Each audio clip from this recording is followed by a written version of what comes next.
Hi, my name is Dr. Fawn McNeil-Haber, and I'm the Clinical Director at Brave Minds Psychological Services.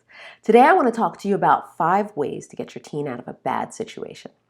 So before we get started though, first I want to say is that teens are going to make poor choices sometimes. Their brains are wired to try new things in a way that's unprecedented. So over the course of 5 years, they are making new friends, getting their first job, going to a new school, going to college, trying so many different things that as an adult, for us to squeeze into 5 years would be almost mind-blowing.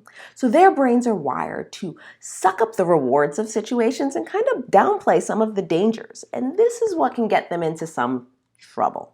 So what are some of the ways to get them out of that situation?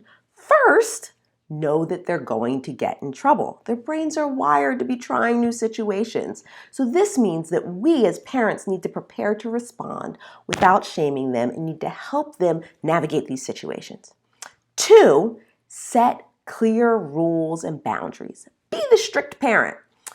Not necessarily strict and you can't do anything, but help your kids know what the rules and boundaries are. Model this for them and their friends so their friends kind of know you're not the parent to talk their kid into throwing the big party at their house.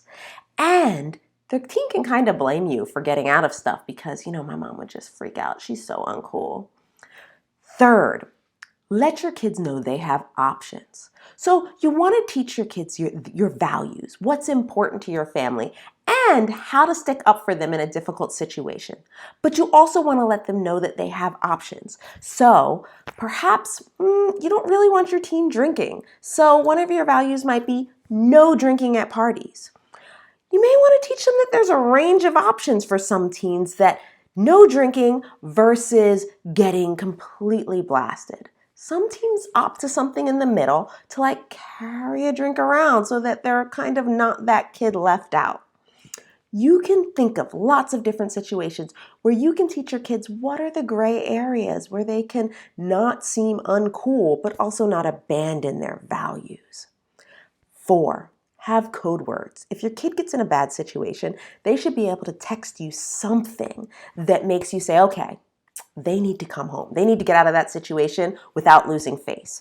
And so maybe you give them a call and you're like, oh, this situation has come up. Grandma's in the hospital. You have to come home now. I'm coming to get you. That way, they have to leave. Finally, have no questions asked or I'll come get you policies. If your teen gets into a bad situation, you don't want them choosing between dad's going to yell at me versus having my drunk friend drive me home. No, you want them to feel like they can call you and get out of that situation. So if you have these policies, there's a few things to remember. 1, don't punish your teen for doing the right thing and calling you when the situation comes to get them out of it. Don't grill them. Do wait until they're feeling a little less defensive and you're feeling a little less annoyed to have a conversation about what happened.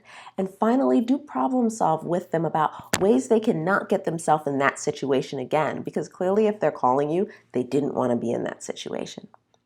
So I hope that helps get your teen out of bad situations. Take care.